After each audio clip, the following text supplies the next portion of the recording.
Vamos abrir a palavra de Deus em Deuteronômio capítulo 5. Nós estamos, nestes 2 domingos, lendo a descrição que Moisés fez daquele encontro com Deus no Monte Horebe, onde Deus, de sua própria voz, anunciou ao povo do Senhor os termos da sua aliança.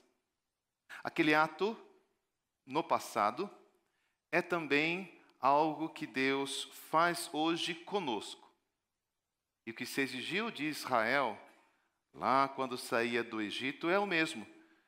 Segundo Moisés, que se exige daquela segunda geração que entraria na terra prometida, atravessando o Jordão, e também seria requerido de geração em geração, de todos aqueles que se aproximassem de Deus por meio do Evangelho e por meio da graça de Cristo, entre os quais nós estamos. Leremos agora no capítulo 5, dos versos 16 a 21, que nos traz do 5º ao 10º mandamento. Diz assim: honra a teu pai e a tua mãe, como o Senhor teu Deus te ordenou, para que se prolonguem os teus dias e para que te vá bem na terra que o Senhor teu Deus te dá.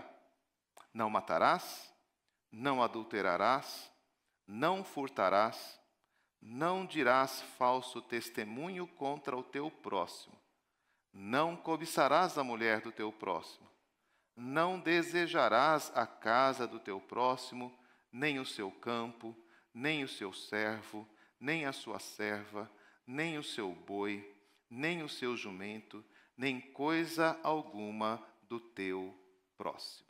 Vamos orar?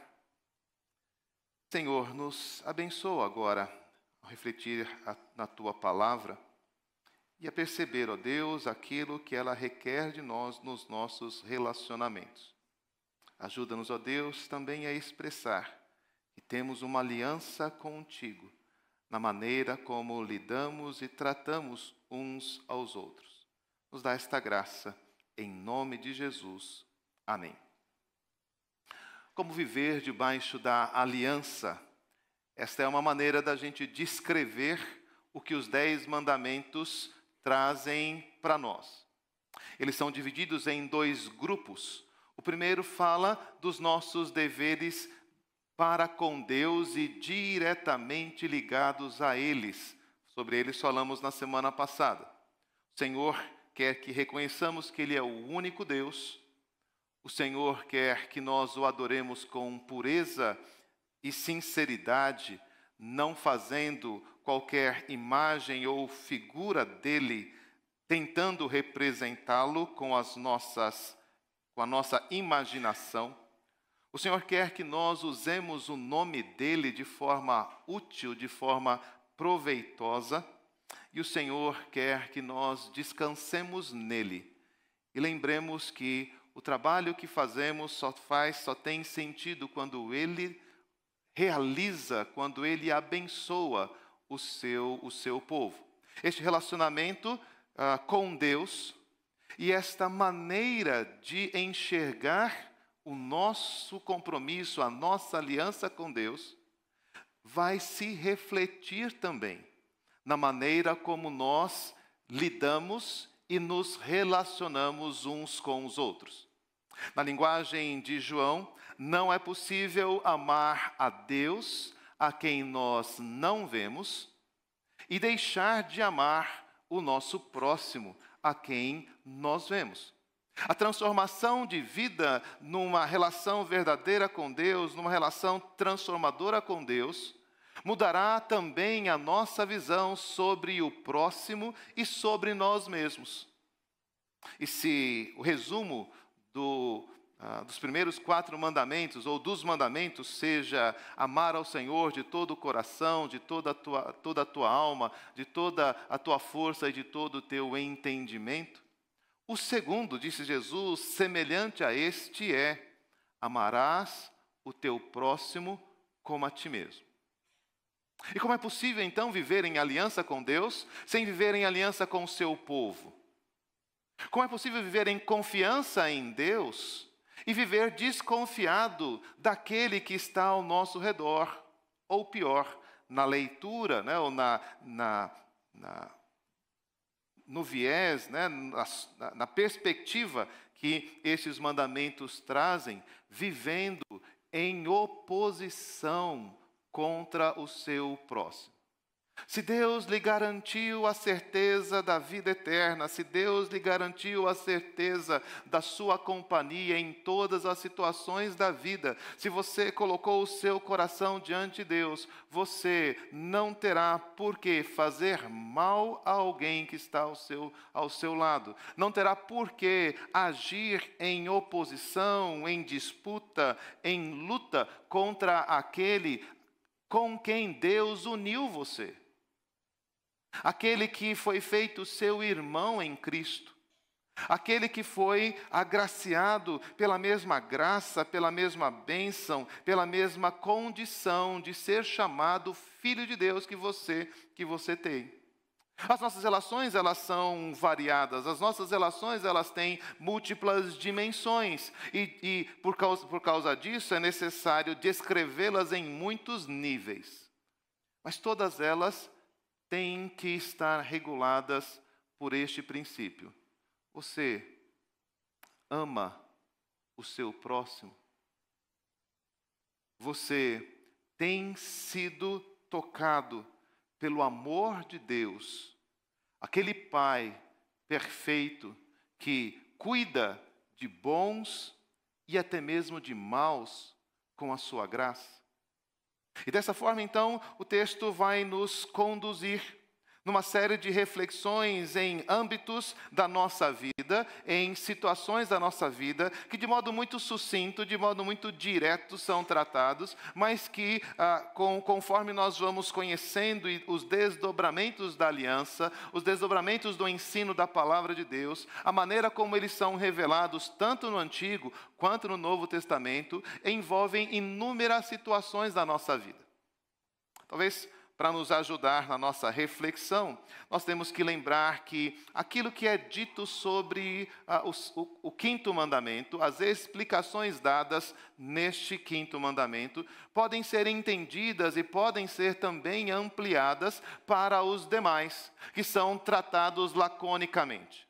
Então, aquilo que se promete àquele que honra pai e mãe, também se espera que aconteça com quem atenda ao mandamento de não matar, ou de não furtar, ou de não adulterar, ou de não dizer falso testemunho, ou de não desejar o bem do seu próximo.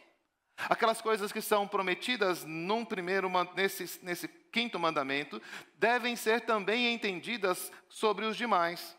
Isto é a ordem do Senhor para nós. Essas coisas são aquilo que prolongará os nossos dias. E são estas as coisas que vão fazer com que vivamos bem na terra que o Senhor Deus nos dá. À medida em que reconhecemos que a nossa vida, o prolongamento dela e a nossa felicidade, o bem que nós almejamos, vem de Deus, então estaremos prontos para honrar, estaremos prontos para preservar a vida, estaremos prontos para agir com fidelidade e pureza, estaremos prontos para preservar e respeitar os bens do próximo, estaremos prontos para guardar a honra que o outro precisa ter, e estaremos prontos para louvar a Deus por ver como Ele tem abençoado o outro e gratos a Deus pelo modo como Ele tem cuidado do seu povo. Isto é a nossa experiência debaixo da aliança. Vamos refletir então sobre elas e vamos ver como o Senhor tem regulado os nossos relacionamentos. O quinto mandamento, honra a teu pai e a tua mãe, nos coloca diante de uma realidade de que todos nós nascemos debaixo de autoridade. E que, uma vez que há um mandamento referente a isso, todos nós temos uma tendência a lutar contra ela, a desprezá-la, a desconsiderá-la. Esta realidade se torna mais evidente, se torna mais clara para nós no relacionamento de pais e adolescentes. É da natureza da adolescência encontrar o seu espaço em oposição aos seus pais. Durante muitos anos, os nossos filhos foram submetidos ao nosso governo, muitas vezes pela força. E você sabe disso. Às vezes você teve que dar aquele agarrão, senão a criança não ia parar quieta. Por vezes você precisou falar dura e rigidamente para que o seu filho te atendesse e temesse pelo tom da sua voz. Muitas vezes você precisou da chinela, muitas vezes você precisou do cinto para colocar o seu filho no seu lugar. E a gente sabe que existe ali uma rebeldia, existe ali uma desobediência, existe ali uma tendência a não obedecer, mas que durante alguns anos você conseguiu manter e conseguiu preservar, usando muitas vezes desses recursos. Mas o fato é, eles crescem e vão ganhando força, e vão ganhando espaço, e vão ganhando liberdade. Em algum momento, eles percebem que o tom da sua voz já não é tão assustador. Em alguns momentos, as cintadas e as chinelas podem ser suportadas, e às vezes até podem ser barradas, contidas por eles. Há um momento em que nós mesmos vamos descobrir que não adianta mais e que nós não temos mais como controlar os nossos filhos. Essa é a nossa natureza. E contra estas coisas o Senhor disse: independente da força que o seu pai tenha para impor sobre você a vontade dele, você deve respeitá-lo. Essa honra, nas palavras de Jesus, devem ser observadas, devem ser oferecidas, mesmo por aqueles que já são adultos. E que devem lembrar-se dos seus pais, e devem cuidar deles, e deve seguir honrando os seus pais, e não deveriam colocar o seu culto a Deus em oposição àquilo que deveriam oferecer em termos de sustento, de cuidado para com os seus pais. O apóstolo Paulo diz para Timóteo que aquele filho que não cuida da sua mãe viúva é pior que o descrente e tem negado a fé. Uma vez que estamos em aliança com Deus, nós reconhecemos que os nossos pais têm autoridade sobre nós, não advinda da força, não advinda da manutenção financeira, não advinda da idade, da pouca ou da muita idade que nós temos, mas a autoridade que os nossos pais têm sobre nós vem do Senhor. E foi o Senhor quem a instituiu. E ainda que lhes faltem forças, ainda que lhes faltem recursos, ainda que eles não tenham como fazer nada por nós, nós não podemos desprezar esta autoridade e considerá-la descartável. Agora eu fiz 18 anos, eu vou viver do jeito que eu quiser. Jesus contou uma parábola sobre um jovem que assim pensou: ai, me dá parte da herança. E eu quero curtir a minha vida de acordo com a minha própria vontade, o meu próprio querer. Mas a questão ilustrada na manutenção dos pais mais velhos e das viúvas não se restringe a estas coisas no cuidado e na honra com os pais. É necessário observar que esta autoridade, ela permanece inclusive após o passamento deles. É o nome da família, é o nome do pai, é o nome da mãe, é a honra a respeito daqueles que nos criaram, aqueles que nos trouxeram ao mundo, aqueles que cuidaram de nós, sejam eles, tenham feito isso eles de modo bom ou de modo ruim, tenham eles dado os bons princípios de educação ou tendo sido relapsos. Quando nós reconhecemos que a honra aos pais vem do Senhor, nós não os desprezaremos, mesmo que eles não sejam crentes. Nós não os desprezaremos, mesmo que eles não deem bom exemplo ou testemunho. O Senhor Jesus nos resgatou da nossa condição de pecadores e nos fez seus filhos. E isto Ele fez porque nos amou, e não porque éramos boas pessoas. E não porque tínhamos feito algo antes que merecesse este cuidado. Aquele que se parece com Cristo, aquele que está em aliança com Cristo, olhará para os seus pais e os verá nesta mesma condição. São objeto do amor de Deus, são alvos da graça do Senhor, são instrumentos que Deus usou para me dar a vida. E eu os honrarei, eu os respeitarei, e eu tratarei deles com todo o cuidado e respeito que me for possível. Mas essa relação de autoridade, de honra, de lembrança, de memória, não é a única relação em que nós somos colocados. Ao falar sobre a relação entre pais e filhos, o Senhor está nos lembrando que devemos respeitar todas as relações de autoridade em que estamos colocados. E nesse ponto, então, nós lembramos que o apóstolo Pedro faz a mesma consideração entre esposas e maridos.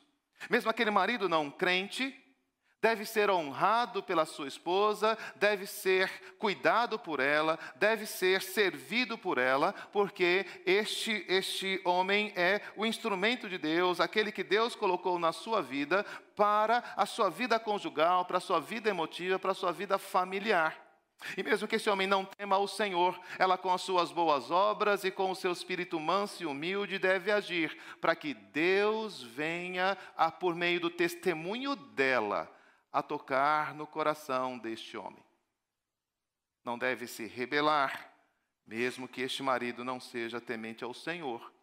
Da mesma forma, os maridos devem conduzir as suas esposas e devem orientá-las nos caminhos do Senhor, mesmo que elas não temam a Deus. Ele deve lembrar-se que tem um vínculo, que tem uma relação com ela e precisa, desta forma, zelar pelo bem do seu casamento.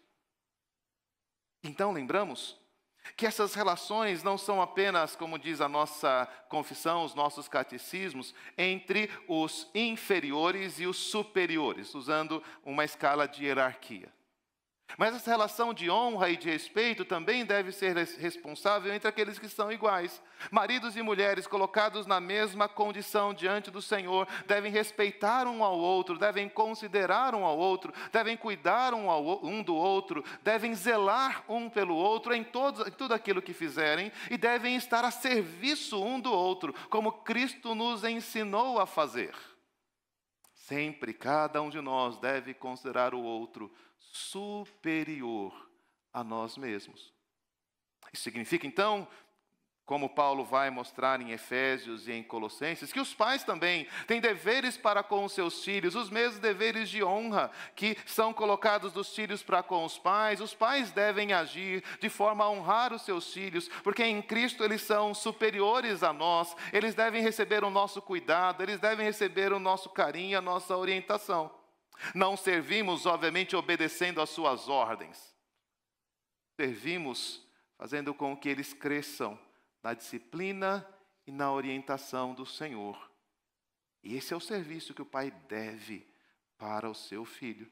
E se você não está agindo de forma responsável na educação dos seus filhos, no cuidado, na manutenção física, dando-lhe pedras ao invés de peixes, dando-lhe escorpiões ou cobras ao invés de pão, então você está em falta para com ele, porque você deve honrá-lo como herança do Senhor, que foi colocada nas tuas mãos. Esta mesma relação é requerida de nós em relação às autoridades. Toda autoridade é instituída por Deus, diz Paulo. E ele foi colocada para o Senhor para exercer a justiça, o juízo, independente da sua cor política, independentemente da sua atividade moral, independentemente daquilo que eles possam fazer de bom ou mal. Nós devemos lembrar que, como cristãos, nós devemos considerá-los pessoas dignas da nossa honra e do nosso respeito. Isso não nos impede de termos a nossa posição política, isso não impede de termos as nossas demandas e reclamações, sejam trabalhistas, sejam políticas, sejam econômicas ou de qualquer outra natureza, mas isso nos impede de tratar de modo desonroso qualquer pessoa que exerça autoridade sobre nós. E como o texto vai dizer, como eu falei, a gente deve misturar um pouco esses mandamentos. O 9º mandamento fala da honra que devemos ter para com o nosso próximo. Você vive debaixo da aliança? Então você ouviu, Deus ordenou que eu tratasse com honra e respeito meu pai, minha mãe, meu marido, minha esposa, meu filho, meu neto. Deus ordenou que eu tratasse com respeito as autoridades civis, políticas, educacionais.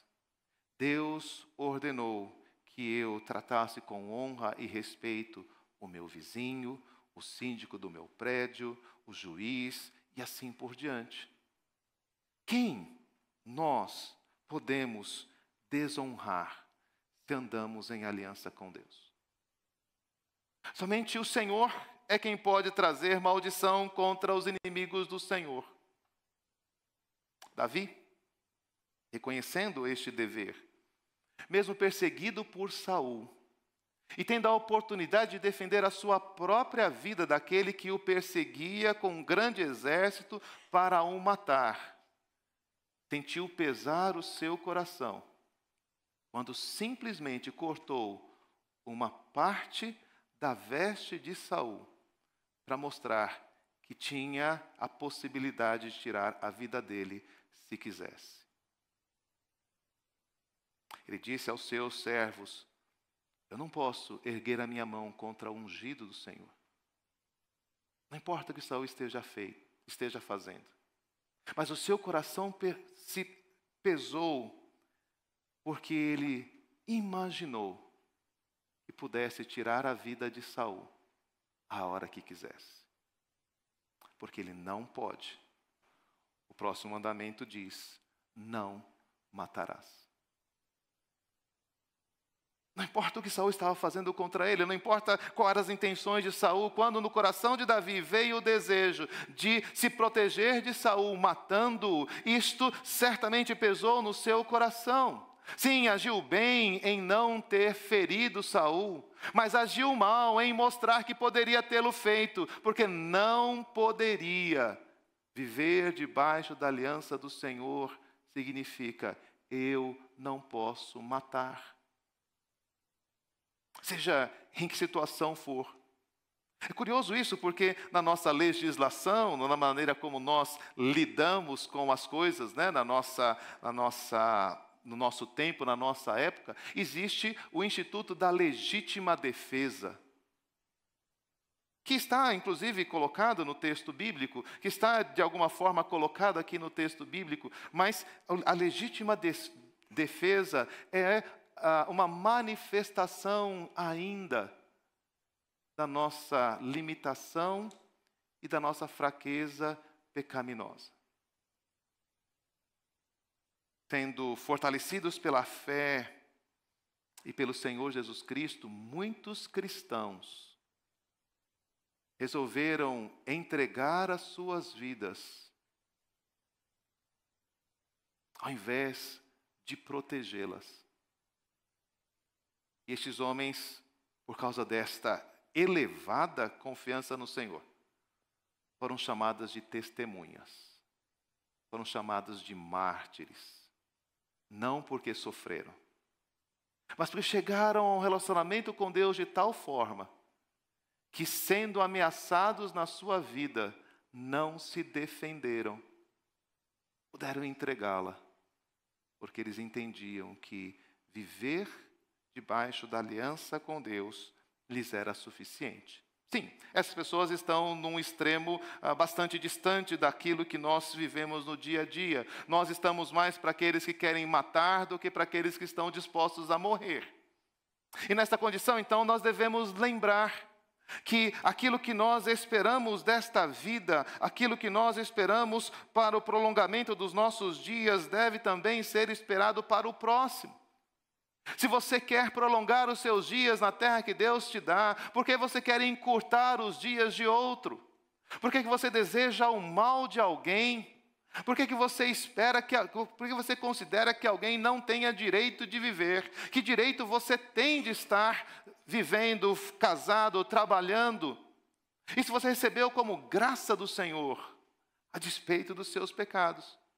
E à medida em que nós reconhecemos que a vida e o prolongamento dela é uma dádiva do Senhor, eu que sou filho do Senhor, eu que vivo em comunhão com Deus, não posso ser um promotor do seu encerramento, da sua interrupção.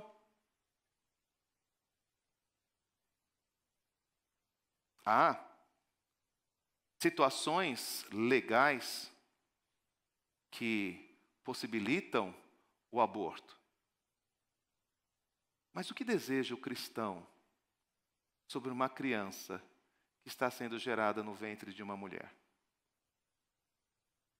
Eu sei, as circunstâncias são terríveis às vezes os perigos são enormes, as situações que podem ocorrer estão em toda parte, mas se o nosso desejo é reconhecer que o Senhor quer nos fazer bem, se o nosso desejo é viver essa vida que o Senhor nos dá, por que é que eu posso dizer que alguém não pode ter de Deus esta graça?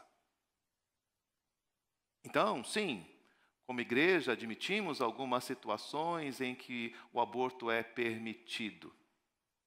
Mas não, em nenhuma delas, essa situação agrada e honra o nome do Senhor. Se eu fui atingido pelo perdão, pela graça, eu vou tratar com bondade aquele que me fez mal. Aquele que atentou contra a minha vida, até mesmo aquele que me violentou. E se eu devo tratar e orar por aquele que me persegue, se eu devo tratar bem aquele que me faz mal, se eu devo perdoar aquele que me feriu. E esta é a condição que o Evangelho traz para nós. Não matarás. Como eu posso dizer que uma criança, mesmo gerada nessas circunstâncias, não deveria viver? Como eu posso dizer que não posso amar uma criança, porque as feridas e as lembranças que vêm a mim são dolorosas?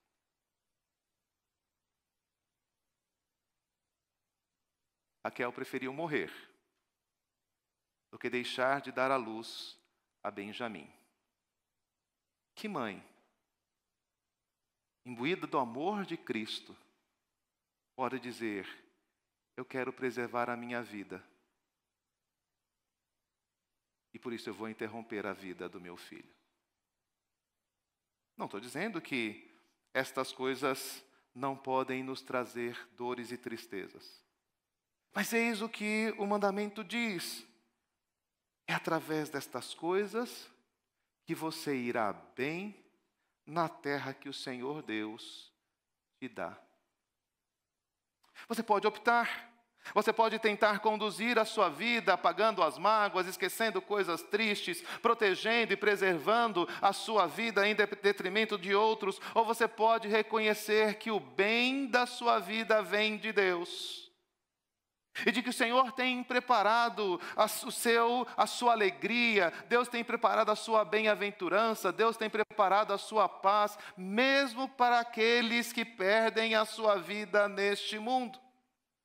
Mesmo aqueles que vivem debaixo de privação, estão debaixo de uma bênção e de um cuidado que são muito maiores e são muito mais plenos e felizes do que qualquer coisa que a sua decisão, ou que a lei dos homens, ou que as circunstâncias podem construir. De modo nenhum estou dizendo que essas coisas sejam simples. De modo nenhum estou dizendo que a gente não se veja diante de situações onde a vingança, onde a inimizade, onde o conflito e a guerra, onde a morte, o aborto venham a se manifestar. O que eu estou dizendo é que nenhuma destas coisas é o bem que Deus tem preparado para os filhos de Deus. E se você crê na aliança, você estará almejando o bem que Deus dá, e não aquele que as nossas leis, conveniências e até mesmo necessidades trazem sobre nós. Jesus disse: se você desejar o mal do seu próximo, se você zombar dele, se você considerá-lo inútil ou tolo, você já está quebrando o 6º mandamento. Não foi para isso que Deus te criou, para desejar o mal de quem quer que seja e o que quer que tenha feito. O 7º mandamento lembra que nós precisamos, nessas relações, cuidar e respeitar a santidade e o vínculo da união conjugal. O Senhor criou-nos, homem e mulher, e fez dos dois uma só carne. E estabeleceu então que nesta relação nós estivéssemos criando os filhos, nós estivéssemos relacionando com os nossos vizinhos, nós estivéssemos tratando a nossa vida em relação a outros. É no contexto do casamento que o Senhor faz com que o seu plano da criação avance, que o seu plano da criação se estabeleça. Então, viver debaixo da aliança é viver debaixo do casamento. É viver com um santo desejo de encontrar o favor do Senhor numa esposa. É viver a santa graça e bênção de ter um marido que cuida, alimenta e dirige a sua esposa e os seus filhos. Quando nós buscamos a nossa alegria, quando buscamos o nosso prazer, quando buscamos a nossa satisfação, seja emocional, seja sexual, fora dos limites do casamento, nós estamos destruindo a aliança que o Senhor fez entre nós e que fez entre nós e Ele, e entre nós e uns com os outros. Paulo lembra que nestas coisas da santidade sexual, nessas coisas do respeito ao corpo do próximo, nós não devemos defraudar ninguém. A vontade do Senhor é a nossa santificação. Então, quando um namorado se aproveita do corpo da sua namorada, como a namorada se aproveita do corpo do seu namorado, como se dele fosse dono, como se este corpo fosse sua posse, ele está destruindo, desfazendo a aliança de santidade e pureza que Deus estabeleceu sobre nós. Só em uma situação os nossos corpos pertencem a outro. É nesse momento em que nos unimos em casamento que o corpo do marido não pertence mais a ele. E os seus desejos já não devem ser tratados em primeiro lugar, mas o seu corpo, a sua vitalidade sexual foi consagrada e foi estabelecida para a sua esposa. E para isso, o marido, e nisso o marido deve zelar. O texto de Provérbios nos lembra que os olhos dos homens devem se encantar com o corpo e a beleza da sua esposa, e não de outra. Davi se compromete a não olhar os seus olhos, não levar os seus olhos para nenhuma moça virgem, nenhuma mulher, nem a mulher do próximo ou qualquer outra situação possível. Esta aliança Davi fez com os seus olhos, e aquele que quer viver debaixo da aliança precisa também lembrar disto.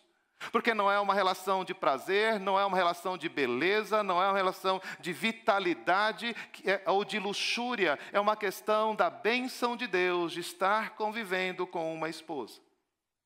De forma semelhante, a esposa deve cuidar sexualmente do seu marido. E Provérbios diz que são os seios da esposa que devem saciá-lo. E deve fazer com que o desejo, que toda a vontade sexual deste homem seja suprida. O apóstolo Paulo diz que a interrupção das relações sexuais colocam vocês sob a mira de Satanás.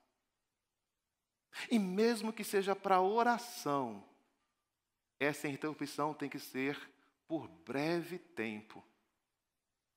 E a gente sabe o quanto que as nossas relações sexuais domésticas têm sido desprezadas, têm sido desconsideradas, colocadas à mercê da nossa vontade, maior ou menor, colocadas à mercê do nosso cansaço, ou da nossa satisfação, ou da nossa alegria. Não foi para isso que Deus nos criou. Deus criou Adão e Eva nus, e eles não se envergonhavam.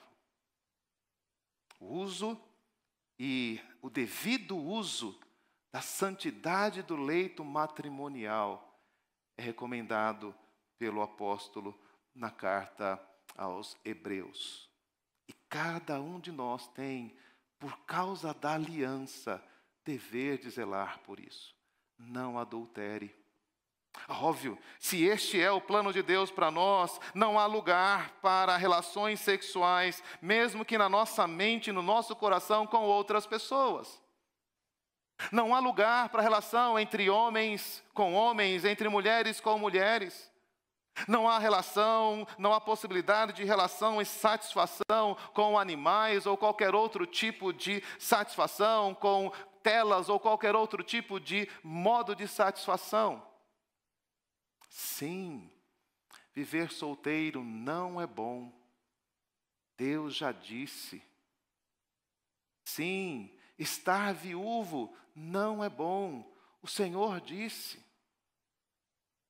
E se estamos nesta condição, o que devemos não é buscar a satisfação naquelas coisas que Deus desaprova, mas buscar no casamento legítimo, como o Senhor tem estabelecido, os meios de saciarmos não apenas as nossas necessidades sexuais e físicas, mas sim também as nossas necessidades emocionais, as nossas necessidades financeiras, as nossas necessidades de proteção. O casamento foi dado para que todas estas coisas pudessem ser cultivadas, para que nos vá bem na terra que o Senhor Deus nos dá, para que nós possamos prolongar a nossa vida, para que nós possamos ter alegria e satisfação naquilo que Deus fez, no bem-aventurado leito consagrado ao Senhor, e não nos desejos e nos prazeres que povoam a nossa mente e o nosso coração.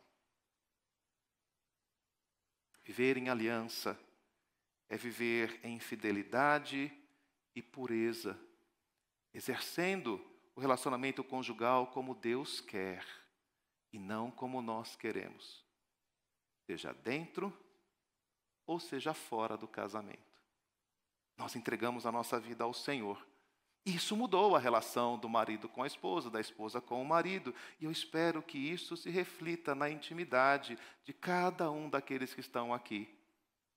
Dos solteiros, como se deve refletir nos solteiros. Dos casados, como se deve refletir nos casados. E sim, Há um desejo maligno no nosso coração sempre. Se de repente você tem desejos, se você tem inclinações homossexuais, lembre-se, sim, é assim o nosso coração, antes de ser transformado por Jesus. Não é para viver nos seus próprios deleites e prazeres que o Senhor te salvou. E se isto de alguma forma afeta o seu coração, é o Senhor Jesus Cristo quem vai te libertar. Sim, existe o desejo de traição, a lascívia, a promiscuidade sexual, o atrativo da pornografia, todas essas coisas amarram o coração. Provérbios diz, como laços de morte. Difícil, quem anda por estes caminhos vai encontrar o seu mal. Então você precisa não dar vazão a estas coisas. O que você precisa é pedir ao Senhor que te liberte de cada uma delas, para que você possa então viver a alegria e a liberdade dos filhos de Deus. Mas essa relação também se deve ver com todas as outras coisas. O respeito à santidade e respeito à integridade sexual e emocional do próximo também se manifesta no respeito que temos aos seus bens. Não devemos tirar do outro nada que lhe pertence. Não devemos buscar para nós aquilo que o Senhor não nos concedeu. Não devemos desejar para nós, cobiçar, nem a mulher, nem a casa, nem o campo, nem o servo, nem a serva, nem o boi, nem o jumento, nem coisa alguma do nosso próximo. Essas coisas não foram dadas por Deus a nós, essas coisas não nos pertencem. No mundo cheio de direitos, no mundo cheio de vontades, no mundo em que todo mundo tem que conquistar o seu próprio lugar, a sua vida, os seus bens, nós somos pessoas que são sustentadas desde o pão de cada dia pelo Senhor. E que pedem ao Senhor este pão e por ele agradecem diariamente. Eu não preciso daquilo que Deus não me deu. Eu não preciso daquilo que Deus deu ao outro. Eu só preciso daquilo que Deus, na sua bondade, me dá. Reconhecendo o cuidado de Deus, que Ele tem nos dado a terra, reconhecendo que Ele tem prolongado os nossos dias, então nós saberemos que o Senhor sabe que eu preciso das vestes, que o Senhor sabe que eu preciso do alimento, que o Senhor sabe que eu preciso da minha casa, o Senhor sabe que eu preciso do emprego, o Senhor sabe que eu preciso da minha formação, o Senhor sabe de todas estas coisas e Ele as provê.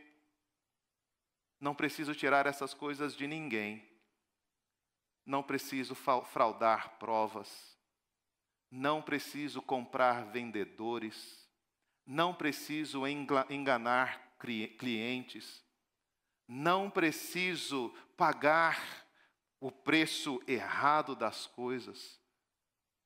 Tudo o que eu precisar, e muito além disto, o meu Pai me dá.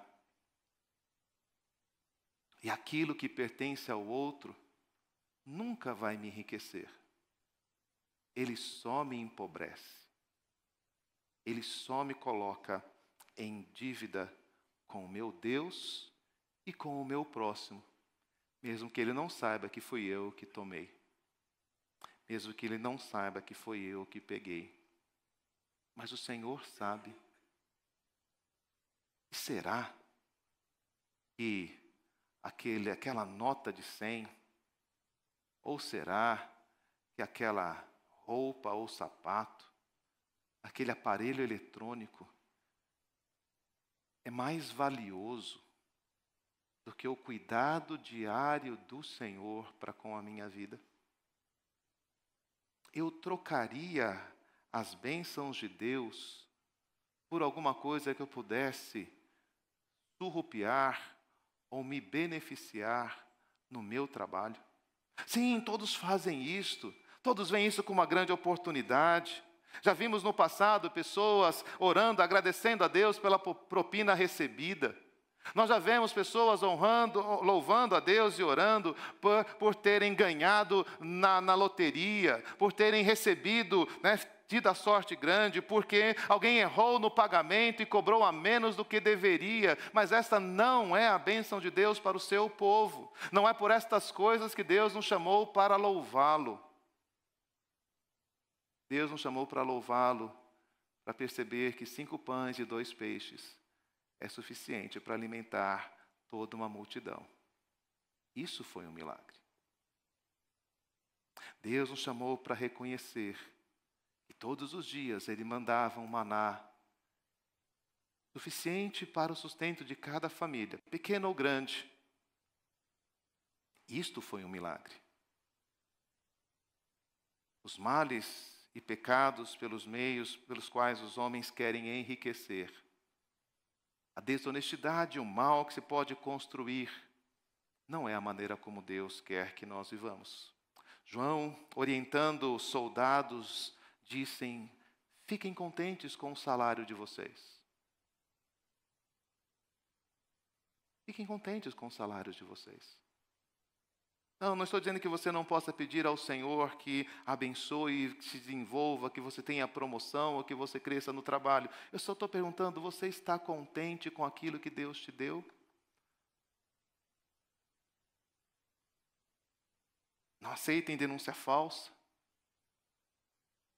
Andem uma segunda milha. Todas essas coisas demonstram o coração de alguém que se sente suprido. Paulo vai dizer: sim, eu sei que vocês têm conflitos entre vocês, eu sei que vocês têm dívidas e vocês têm defraudado um ao outro. Bom, só o fato disso acontecer já é uma vergonha, mas você ainda vai levar isso aos tribunais? Você vai deixar que ímpios julguem a santidade da igreja?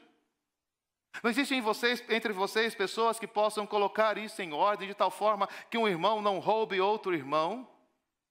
Mas mesmo que não exista, lembre-se de uma coisa: aquilo que é tirado de você jamais pode superar aquilo que Deus te dá. Então, ao invés de envergonhar o nome do Senhor nos tribunais, aceita o dano. Leve o prejuízo.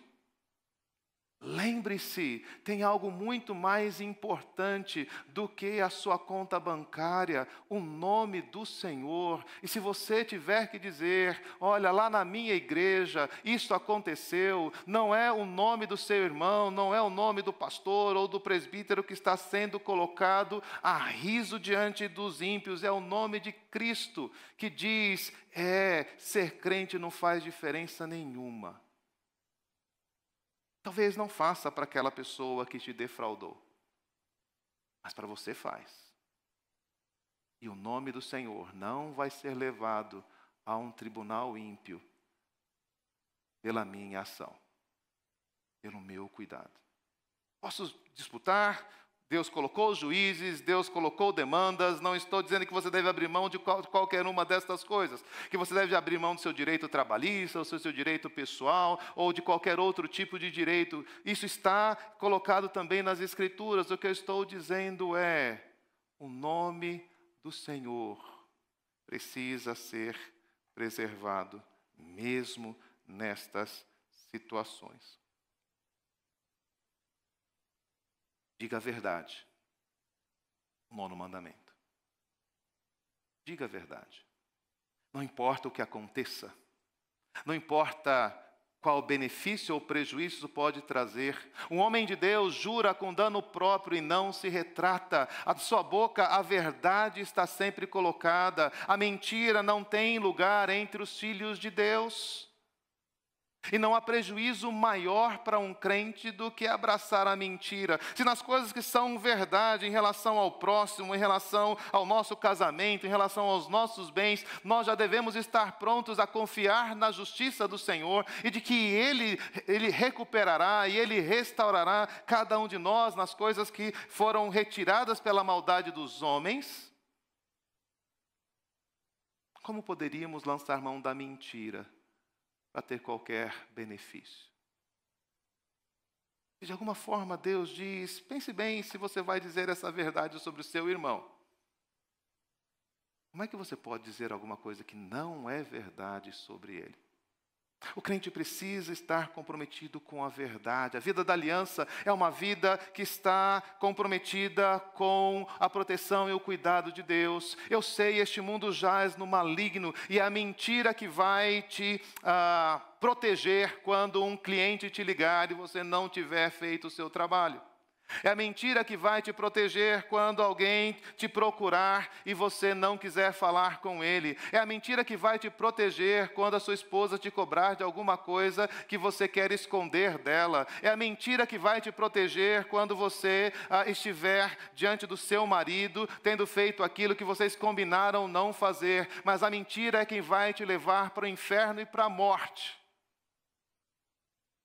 Confessem os pecados uns aos outros para que vocês sejam curados. É a recomendação de Tiago à igreja. Fale a verdade. Receba aquilo que a verdade tem a lhe dar. Sim, a verdade disciplina. Sim, a verdade nos envergonha. Sim, a verdade nos coloca em posição de fraqueza diante de outras pessoas. Mas é a verdade que liberta. É a verdade que o Senhor honra. Fale a verdade, não com ódio, diz Paulo aos Efésios. Fale a verdade em amor. Viva pela verdade. Ande na verdade. Coloque a sua vida e a sua segurança na verdade. Perguntado, tu és o Cristo? Jesus sabia que aquela resposta o levaria à cruz. E ele diz, vocês verão o Filho do Homem vindo sobre as nuvens com toda a sua glória.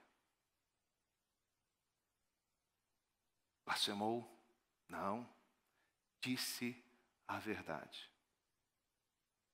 E depois de tantas mentiras que foram ditas sobre Jesus, nenhuma delas colou. Os próprios opositores de Jesus não tinham coragem de apresentar estas mentiras diante do imperador. Sabiam que não tinham qualquer sustentação. Foi a verdade que levou Jesus Cristo à cruz. Seu caminho é diferente. Mas uma implicação interessante do 9º mandamento, e que em outro momento nós vamos tratar, é: se entre os irmãos a lei é fale a verdade, cabe a nós ouvir o que o outro diz, o testemunho do outro, como verdadeiro deve ser. A honra estabelecida entre o povo de Deus é: cada um fala a verdade com o seu próximo. Eu só preciso do testemunho dele. Eu devo acreditar nele. Devo ouvir o que ele disse. As suas promessas, as suas palavras são sim, sim, não, não. Sim, há muita coisa que vem do maligno, mas nós fomos resgatados pelo Senhor e vivemos sobre aliança. Então, quando um irmão diz alguma coisa para mim, quando o irmão fala alguma coisa de mim, quando o irmão estabelece e se compromete comigo de alguma coisa, eu devo, em princípio, crer que a obra do Senhor Jesus na vida dele está sendo de tal forma realizada, que o que ele me diz é verdade, e eu devo acreditar nele. E devo confiar nele, até que se prove que aquilo é mentira. Talvez essa seja a parte mais difícil, porque nós estamos tão acostumados com a mentira, que não acreditamos mais uns nos outros. A mentira se tornou tanto padrão na nossa vida, que a gente já sabe que as pessoas vão nos enganar. Conversando com alguns presbíteros na quarta-feira sobre assumir compromissos e sobre combinados que fazemos, né? Um deles disse: brasileiro não sabe dizer não. Ele diz: vou pensar. Ele diz: quem sabe um dia. Ele diz: vou dar uma voltinha ali e volto para ver. Eu sei que é não. Todo mundo sabe que é não. Por que eu tenho que dizer vou pensar? É não. Talvez eu vá pensar mesmo, e aí não tem problema. Mas o fato é, nós somos demandados de coisas. E às vezes a resposta é não. Às vezes a resposta é sim. Não é veja bem. A resposta é, mas espera um pouquinho. Não, a resposta é sim. A resposta é não. O nono mandamento diz, não levante, não dirás falso testemunho contra o teu próximo. E aqui nós estamos, a palavra contra pode ser falando em desfavor dele, ou fazendo para ele, em oposição a ele, com ele. Não diga falso testemunho. Essa é a vida da aliança que Deus estabeleceu. O bem do Senhor não está naquilo que o próximo tem. Por isso, a cobiça não pode ser a maneira como o meu coração vive. Ao final, os 10 mandamentos tratam sobre esta questão. Francis Schaeffer, comentando os 10 mandamentos, falou, este aqui é o principal mandamento. O que há no teu coração em relação ao seu próximo? Você tem dado graças a Deus pela vida, pelo casamento, pelos bens, pela honra, pela fama do seu próximo? Seu coração se regozija em ver que Deus tem cuidado do seu povo, dado riqueza a um, dado beleza a outros, dado habilidade para outros, dado os bens e desfrutes, proporcionado a outros passeios, e você diz, como Deus é bom, como Deus tem cuidado do seu povo, mesmo que você não desfrute de nenhuma destas coisas. Você está vendo as maravilhosas obras do Senhor, sabendo que um dia você experimentará a plenitude delas, depois que todas essas coisas passarem.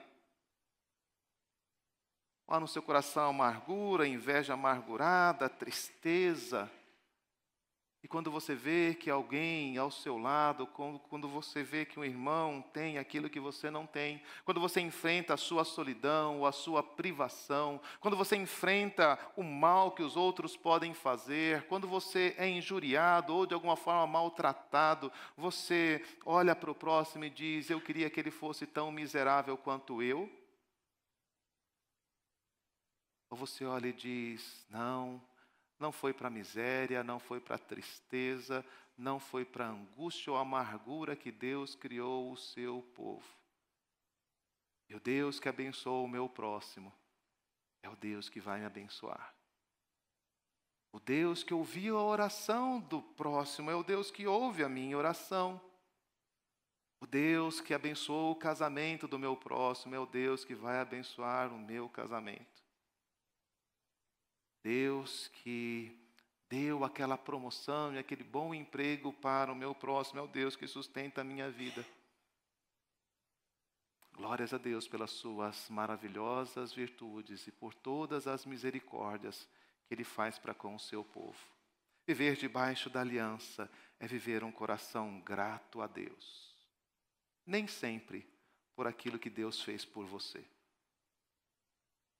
mas grato a Deus, porque Ele é o Deus que socorre o órfão, a viúva, que liberta o encarcerado, que dá pão a quem tem fome, que restaura aquele que está abatido, que ampara aquele que está triste, que aproxima aquele que foi distanciado, que une aquele que dividiu, que perdoa aquele que fez o mal. O Deus que tem um plano de nos levar a uma boa terra, que mana leite e mel, e andar debaixo do cuidado desse povo, desse Deus, é tudo aquilo que eu preciso como povo do Senhor.